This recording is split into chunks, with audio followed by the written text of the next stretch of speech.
నమస్తే ఆంధ్రప్రభ ప్రేక్షకులకి స్వాగతం. నేను ప్రియా కౌశిక్. ప్రస్తుతం మనతో పాటు డాక్టర్ ప్రొఫెసర్ ముళ్ళపూడి సత్యనారాయణ గారు ఉన్నారు. వాళ్ళతో మాట్లాడతాం. నమస్కారం అండి. నమస్కారం మా ప్రియా. అయితే గురు పౌర్ణిమ గురించి మనం కొన్ని ఎపిసోడ్స్ చేసినప్పటికీ కూడా చాలా మందికి సందేహం ఉంటుంది. గురు పౌర్ణిమ రోజు సాయిబాబా గుళ్ళు చాలా కిటకిటలాడిపోతూ ఉంటాయి. అయితే మనకి ముందు నుంచి కూడా ఆదిశంకరాచార్యుల వారు కానీ, రాఘవేంద్ర స్వామి కానీ, దత్తాత్రేయుల వారిని కానీ గురువుగా భావించి పూజలు చేసేవాళ్ళం. వారు కూడా పూజలు అందుకునేవారు. కానీ ఇది చాలా తక్కువ మందికి తెలుసు. షిరిడి కానీ, సాయిబాబా కానీ ఎక్కువగా చాలా మందికి అవగాహన ఉంది. ఎంతోమంది కూడా నమ్ముతారు సాయిబాబాని. అయితే ఈ కన్ఫ్యూజన్లో ఉండేవాళ్ళు నిజంగా మేము ఒక ముస్లిం బాబాని మేము పూజ చేయకూడదా, మేము చేసేది తప్ప, ఎవరిని కొలవాలి గురు పౌర్ణిమ రోజు అని సందేహంలో ఉన్న వాళ్ళకి నివృత్తి చేస్తారు అని చెప్పి ఈ ప్రశ్న అడగడం జరుగుతుంది. తప్పకుండా అమ్మ. మనకి గురువు అని అనగానే జగద్గురువు అయినటువంటి దత్తాత్రేయ స్వాముల వారు వచ్చేస్తారు. శ్రీపాదవల్లభుడు మొదటి అవతారం. పరిపూర్ణ అవతారాలు తీసుకుంటే శ్రీపాదవల్లభుడు పిఠాపురం, గాణగాపురం దత్తాత్రేయ స్వాముల వారు, మూడోది అక్కలకోట్ మహారాజ్, నాలుగోది మాణిక్ మహారాజ్, ఐదోది షిరిడి సాయినాథుడు. వీళ్ళందరినీ కూడా పూర్ణ అవతారాలు కింద 5 తీసుకున్నాం. ఇక కాశీనారాయణ స్వామి, తాజుద్దీన్ బాబా, ఇలా చాలామంది ఉన్నారు గురు పరంపరలో. సో నవనాథులు అంటారు, నాద సాంప్రదాయం అంట. ఆ నాద సాంప్రదాయంలో షిరిడి సాయినాథుడు ఒకడనమాట. అయితే ఇక్కడ అభ్యంతరం ఎక్కడొస్తుందంటే, చాలామంది ఇప్పుడు ముస్లిం అయినందుకు గాను బాబాని మనము పూజ చేయకూడదనో లేదా దేవుడిగా చేయకూడదనో ఒక అసంతృప్తి మనకి హిందువుల్లో మిగిలిపోయింది. అలాగే హిందూ నాయకులు ఎట్టి పరిస్థితుల్లో ఒప్పుకోరు. జీసస్ క్రైస్ట్నే వాళ్ళు పాపం వాళ్ళందరూ కూడా వాళ్ళ మనోభావాలు దెబ్బతినకుండా వాళ్ళంతా దేవుడిగా పూజ చేస్తారు కదా.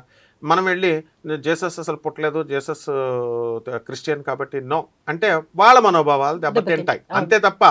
బట్ కమింగ్ టు రిలీజియన్ దగ్గరికి వచ్చేసరికి Hindu should be a strict Hindu, a Muslim should be a strict Muslim. అలా ఎవరి మతం అందుకనే శ్రీకృష్ణ పరమాత్మ భగవద్గీతలో ఎవరి మతం వాళ్ళది, పరమతం భయానక స్వధర్మం ఉపయోగకారిణి అన్నాడు. ఎవరి మతంలో వాడు ఉండండి, వేరే మతం జోలికి వెళ్ళొద్దు అన్నారు. ఇక షిరిడి దేవస్థానానికి వద్దాం. షిరిడి దేవస్థానానికి వచ్చినప్పుడు షిరిడి వాళ్ళు ఎప్పుడు కూడా సాయిబాబా దేవుడు అని ప్రకటించారు. వాళ్ళు మహారాష్ట్ర అంతా కూడా సద్గురువు అంతే. సో గురువు అన్నప్పుడు మామూలు ఇప్పుడు ఒక తాపీ మేస్త్రికి విద్య నేర్పినటువంటి వాళ్ళ గురువుని గురువు అనేటప్పుడు షిరిడి సాయినాథుడు ముస్లిం అయితే ఏంటి, ఎవరైతేనేమి. ఇప్పుడు మామూలుగా ఇప్పుడు తాపీ మేస్త్రికి వాళ్ళ గురువు ముస్లిం ఆయన నేర్పాడు, గురువుగా అంగీకరిస్తున్నాడు కదా. అలా చూసుకోవచ్చు, ఒక సాధువు. అయితే ఇక్కడ ఆంధ్ర తెలంగాణ ప్రజలే, తెలుగు ప్రజలే షిరిడి సాయినాథుడికి ప్రమోషన్ ఇచ్చారు, ఎలివేషన్ ఇచ్చారు. వీళ్ళు ఏం చేస్తారంటే మన తెలుగు వాళ్ళతో వచ్చిన ప్రాబ్లము షిరిడి అన్నారు, వెళ్ళిపోయారు. ఇంకా పుట్ల కింద వెళ్ళిపోతారు, అది బిజీ చేసేసారు. మళ్ళీ దేని మీద పడ్డారు, కాశీ అన్నారు, కాశీని బిజీ చేసేసారు. సత్రాలు కూడా దొరకవు.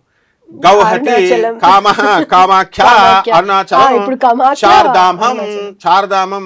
అసలు ఊపిరి కూడా ఆడదు. ఆ కేదార్నాథ్ కొండ మీద నేల మీద ఉన్న దేవుళ్ళని వదిలేసి, శివుళ్ళు దేవాలయాలు, శ్రీశైలం, కాళహస్తి ఇలాంటి దేవాలయాలను వదిలేసి కొండ మీద కేదార్నాథ్, బద్రీనాథ్ కొండల మీద ఊపిరి కూడా ఆడదు.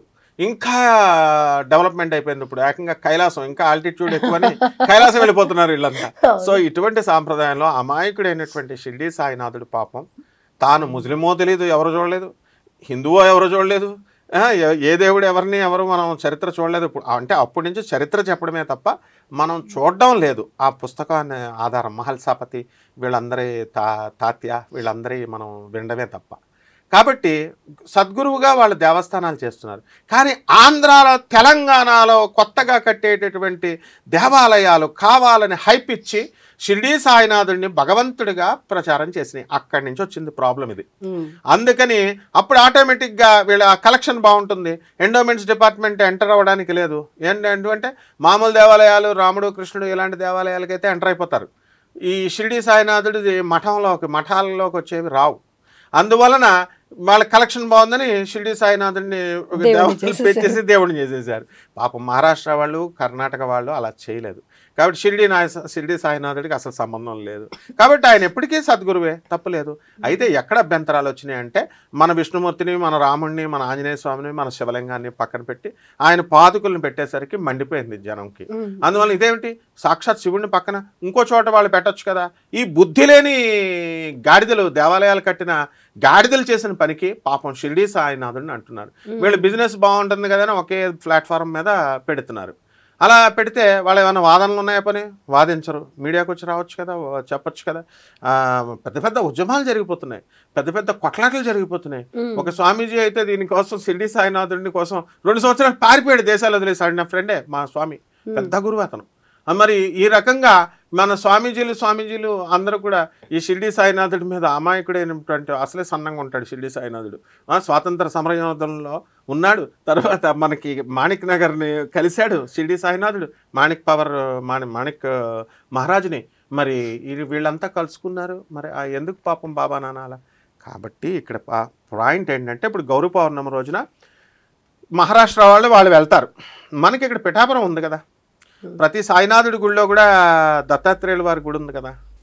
ఇంత పెద్ద సాయిబాబా విగ్రహం ఉన్న చోట దత్తాత్రేయుల వారి విగ్రహం కొన్ని చోట్ల ఉండదు, కొన్ని చోట్ల మరీ చిన్నగా ఉంటుంది.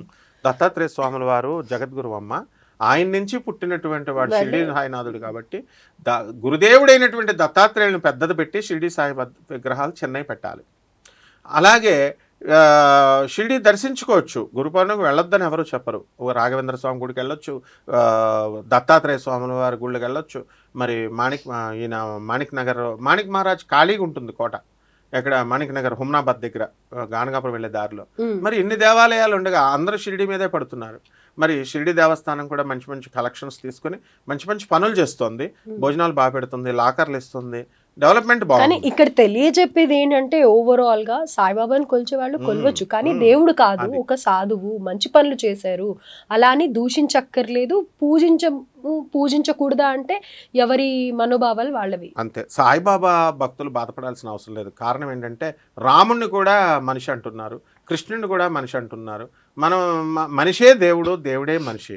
కాబట్టి షిరిడి సాయినాథుడిని మనిషి అని అన్నారని వీళ్ళు ఫీల్ అయిపోవాల్సినటువంటి అవసరం లేదు. దేవుడు దైవ గుణాలు అంటే ఏంటి, మంచి చేశాడు ఆయన. బ్రతుకున్నంతకాలం మా అందరికీ కూడా మెమరీస్ చేశారు. ఇప్పుడు ఆయన చపాతీలు తీశారు ఇలాగా నూనెలో నుంచి, అప్పడాలు. పక్కనున్న మన జహీరాబాద్లో కూడా బాబా తీస్తాడు. నేను సాక్షాత్తు నేను ఆయన గురించి చెప్తుంటే, షిరిడి సాయినాథుడి గురించి చెప్తుంటే, వీడేం చేసేవాడు, శివకుమార్ అని నా శిష్యుడు అనమాట, బంజారాహిల్స్లో ఉంటాడు. వాడు ఏం చెప్పేవాడు, మొగల్పురం బాబా ఉన్నాడు, అప్పడాలు ఇలా తీస్తాడు, ఇలాగా ఇవి తీస్తాడు అనేవాడు.